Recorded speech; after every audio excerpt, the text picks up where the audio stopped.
Hi guys, అందరూ ఎలా ఉన్నారు? నేనైతే చాలా బాగున్నాను. ఈ రోజైతే నేను మా చెట్టుకి పచ్చిమిరపకాయలు కాసాయి అనమాట. చాలా రోజులు అవుతుంది. కాకపోతే ఇంకా అందరూ బయట ఉండే తలకి ఆ చెట్టుకి ఎవరో ఒకరు కోసుకుంటా అట్లా ఉండేవాళ్ళు. ఈసారి చాలా వచ్చాయి. అందుకని చెప్పి పచ్చిమిరపకాయలు పచ్చడి చేద్దామని కోసుకొని వచ్చుకున్నాము.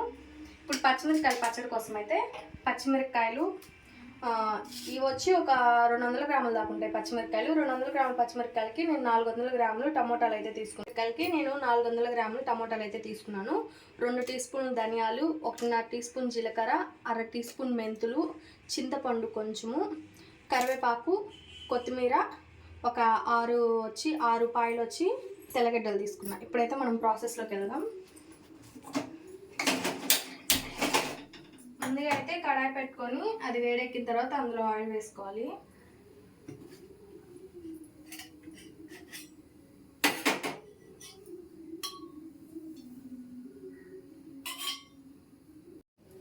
కడాయి పెట్టుకొని అందులో అయితే నేను 5 స్పూన్లు అయితే ఆయిల్ వేసుకున్నాను. ఇప్పుడైతే అందులో ధనియాలు, జీలకర్ర, మెంతులు వేసేసుకున్నాను.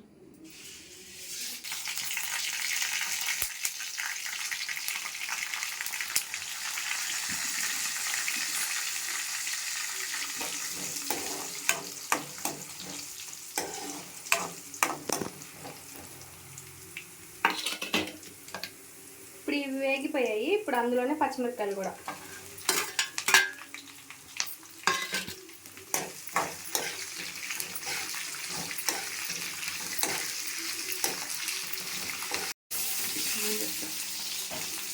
పచ్చిమిరపకాయలు అయితే మనకి వేగిపోయాయి. ఇప్పుడు అందులోనే కరివేపాకు, కొత్తిమీర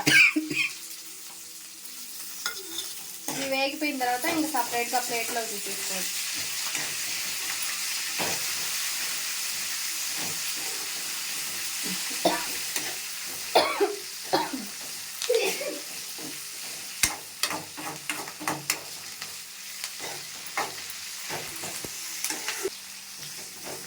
ఇది కరివేపాకు, కొత్తిమీర కూడా వేగిపోయింది. ఇంకా మనం దీన్ని సపరేట్గా ప్లేట్లోకి తీసేసుకొని ఇంకా దీన్ని పక్కన పెట్టేసి ఇప్పుడు అదే కడాయిలో ఇంకొంచెం ఆయిల్ వేసుకుందాం.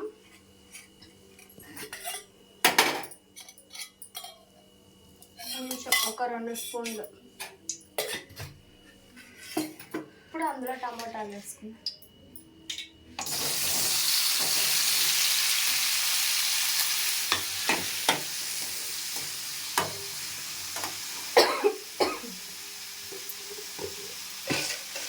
టమోటాలు వేసుకొని ఉప్పు వేసేసి మూత పెట్టేసి మగ్గించుకోవాలి. టమోటాలు బాగా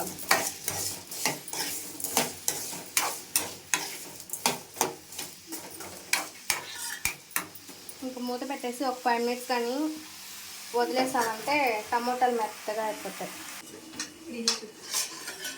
మధ్యలో అయితే మనం మూత తీసుకొని కలుపుకోవాలి. ఇంకా మగ్గలేదు టమాటాలు, ఇంకా టైం పడుతుంది.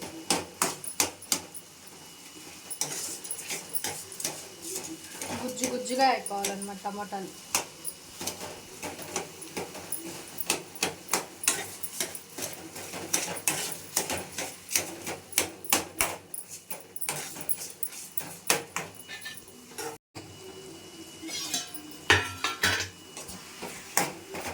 టమోటాలు అయితే మగ్గిపోవచ్చేసాయి.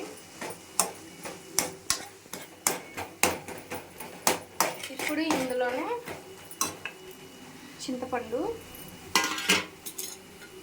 తెల్లగడ్డలు ఒక 6 రెమ్మలు,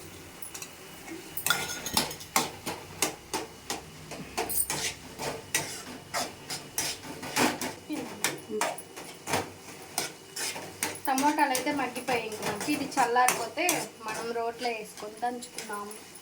ఇప్పుడు మనం రోట్లో వేసి దంచుకున్నాము. ఫస్ట్ పచ్చిమిరపకాయలు అవి వేసుకొని మనం ఉప్పు కొంచెమే వేసుకున్నాం కదా, ఇందులోనే కొంచెం ఉప్పు కూడా వేసుకున్నాం.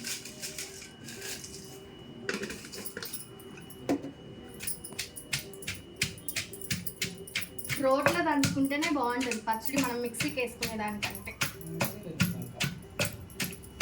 పచ్చిమిరపకాయలు మెరిగిపోయాయి అన్నమాట మెత్తంగా. ఈ విధంగా దంచుకొని ఇప్పుడు అందులోనే టమోటాలు వేసుకుందాం.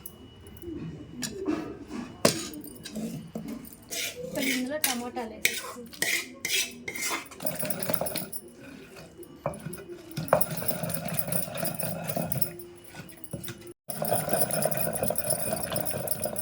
పచ్చడి అయితే ఆల్మోస్ట్ ఇంకా అయిపోయింది అనమాట. ఇంతే, ఇంకా దీన్ని బౌల్లోకి తీసేసుకుంటే పచ్చిమిరకాయల పచ్చడి రెడీ. పచ్చిమిరకాయల పచ్చడి అయితే అయిపోయింది. ఇప్పుడు మనం వేడి వేడి అన్నంలో వేసుకుని తిందాం.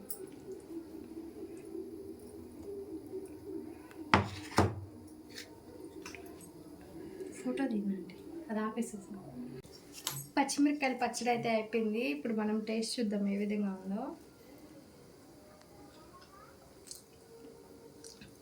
చాలా బాగుంది, స్పైసీగా. నా వీడియో కనుక మీకు కానీ ఎవరికైనా నచ్చినట్లయితే లైక్ చేయండి, షేర్ చేయండి, కామెంట్ చేయండి, సబ్స్క్రైబ్ చేసుకోవడం మాత్రం మర్చిపోకండి. బాయ్.